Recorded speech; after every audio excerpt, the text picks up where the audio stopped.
নমস্কার বন্ধুরা, আমি চৈতালি। ঘরোয়া রান্না বাই চৈতালিতে সবাইকে স্বাগত জানাই।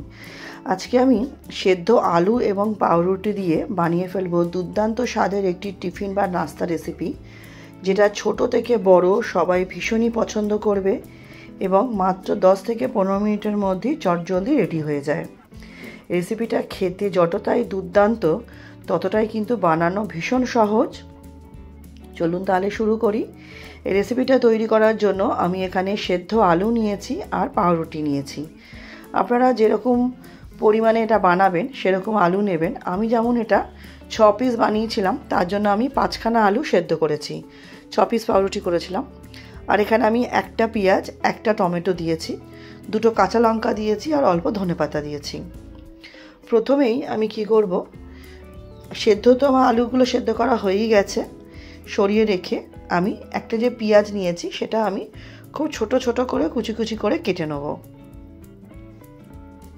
পেঁয়াজটা প্রথমে আমি কেটে নেবো। বন্ধুরা, এই নাস্তা রেসিপিটা খেতে এতটাই দুর্দান্ত হয়, আপনারা সকালে স্কুলের টিফিনে হোক বা সন্ধ্যে জলখাবারে হোক অনায়াসেই বানিয়ে ফেলতে পারবেন। যেটা যেমন ছোটরা খুব পছন্দ করবে, সেরকম বড়রাও কিন্তু এটা ভীষণই পছন্দ করবেন। এটা সসের সাথে আমি সার্ভ করেছি, সসের সাথে খেতেও দারুণ লাগে। দেখুন ছোট ছোট করে কেটে নিচ্ছি। একই রকমভাবে আমি টমেটোটাও কেটে নেব। আর অন্যদিকে আমি যে আলুগুলো সেদ্ধ করে রেখেছিলাম সেটা আমি গ্রেট করে নেব। গ্রেট করে নিলে একটা সুবিধা কি হয়, ওই ডালা ডালা থাকবে না আলুর।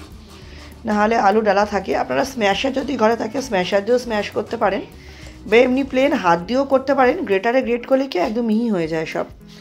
তারপরে আমি দিয়ে দিলাম হচ্ছে এর মধ্যে পেঁয়াজ। আমার গলার অবস্থাটা খুবই খারাপ বন্ধুরা, তাই ক্ষমা চেয়ে নেবো, তার জন্য একটু কষ্ট করে অ্যাডজাস্ট করে শুনে নেবেন। দিয়ে দেবো হচ্ছে এর মধ্যে আমি ধনেপাতা আর কাঁচা লঙ্কাটাও একদম দিয়ে দেবো। টমেটো, ধনেপাতা, কাঁচা লঙ্কা, পেঁয়াজ সবই আমি এর মধ্যে দিয়ে দিলাম। এবার এর মধ্যে আমি দেবো হচ্ছে স্বাদ অনুযায়ী নুন। নুনটা অবশ্যই স্বাদ অনুযায়ী দেবেন। আর দেবো হচ্ছে গোলমরিচ। গোলমরিচ আমি এখানে যেহেতু কাঁচা লঙ্কা ব্যবহার করেছি, গোলমরিচ খুব একটা বেশি ব্যবহার করব না, ওই ছোটো চামচের 1 চামচ মতো হবে গোলমরিচটা ব্যবহার করেছি। আর ম্যাগির সাথে যে মশলাগুলো থাকে আমি সেইগুলো ব্যবহার করেছি। যদি আপনাদের কাছে আলাদা করে ম্যাগি মশলা থাকে আপনারা সেটাও ব্যবহার করতে পারেন। আমি ম্যাগির সাথে যে মশলাগুলো আসে সেইগুলো এর মধ্যে ব্যবহার করেছি, তো টেস্টটা খুব সুন্দর আসে। এবার একটা চামচের সাহায্যে খুব ভালো মতো এটা আমাকে মেখে নিতে হবে। এই মাখাটা আমাকে একটু সময় নিয়ে করতে হবে যাতে খুব ভালো মতো মেখে যায়। একটাই অনুরোধ করব, ভিডিওটি দেখার প্রথমে একটি লাইক দিয়ে দেখা শুরু করবেন এবং স্কিপ করবেন না। স্কিপ করলে কিন্তু পুরো পদ্ধতিটা মিস করে যাবেন কিভাবে এটা বানালাম। আর শীতকালে হোক বা গরমকালে হোক এই রেসিপিটা সবসময় খুব ভালো লাগে। আর সকালে টিফিনে যাদের অনেক ভোরে স্কুল বা বেলায় স্কুল, এটা যেহেতু খুব তাড়াতাড়ি হয়ে যায় ইজিলি কিন্তু বানিয়ে ফেলা যাবে। দেখুন আলুটা আমার খুব ভালোভাবে কিন্তু মাখা হয়ে গেছে। এরপরে আমি 4টে মতো পাউরুটি প্রথমে সাজিয়ে নেবো। এখানে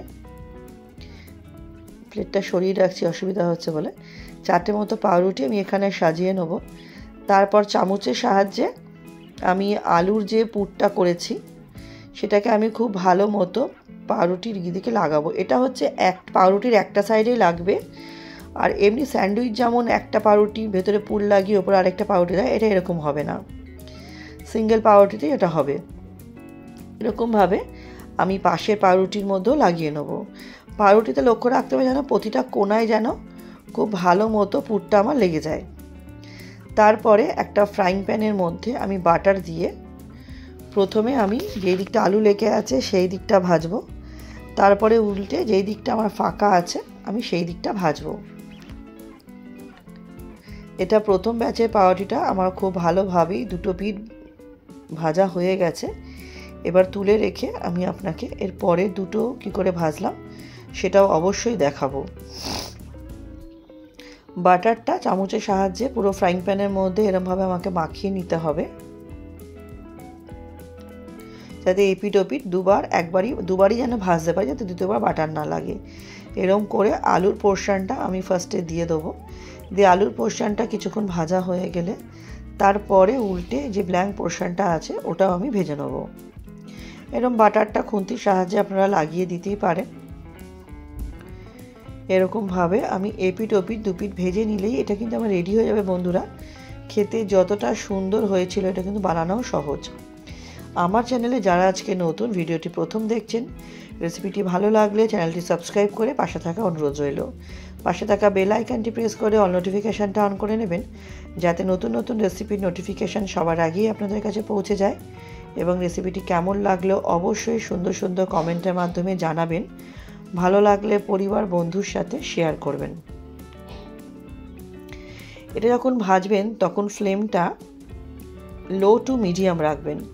একদম লো করে দিলে কিন্তু অনেকটাই সময় লেগে যাবে। আলুগুলো যেহেতু আমার অলরেডি সেদ্ধ আছে, সেহেতু লো টু মিডিয়াম করলে এটা আমার খুব সুন্দরভাবেই ভাজা হয়ে যাবে।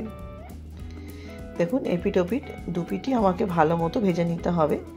এটা সেকেন্ড ব্যাচেরটা ভাজছি। এরপরে আমি 3 নম্বর ব্যাচের পাউরুটিটাই ভেজে নেবো। এখানে চাইলে আপনারা আরও দুটো দিতে পারেন, কিন্তু আমি দুটো দুটো করে ভাজি, একসঙ্গে 4টে দিচ্ছি, তাতে ওল্টাতে অসুবিধা হবে।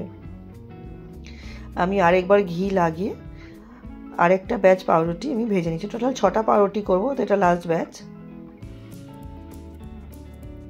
একটু বাটারটা লাগিয়ে দিয়ে আমি পাউরুটিগুলো ভেজে নিলে এটা আমার রেডি হয়ে যাবে।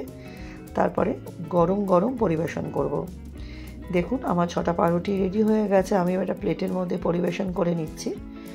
এই পরিবেশনটা করছি শুধুমাত্র, গার্নিশিংটা করছি শুধুমাত্র ছবি তোলার জন্য। এটা এতটাই দুর্দান্ত হয়েছে দেখতে বন্ধুরা, অনুরোধ করব অবশ্যই একবার বাড়িতে ট্রাই করবেন। বাচ্চারা তো আঙুল চেটে খাবেই, বড়দেরও ভীষণ পছন্দ হবে। বারবার বানানোর কিন্তু অনুরোধ আসতে পারে। তাহলে বন্ধুরা কেমন লাগলো রেসিপিটা অবশ্যই জানাবেন।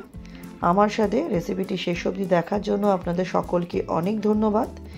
আজকের মতো ভিডিওটা আমি এখানেই শেষ করছি। নেক্সট দিন আবার হাজির হব। সবাই খুব ভালো থাকবেন, সুস্থ থাকবেন।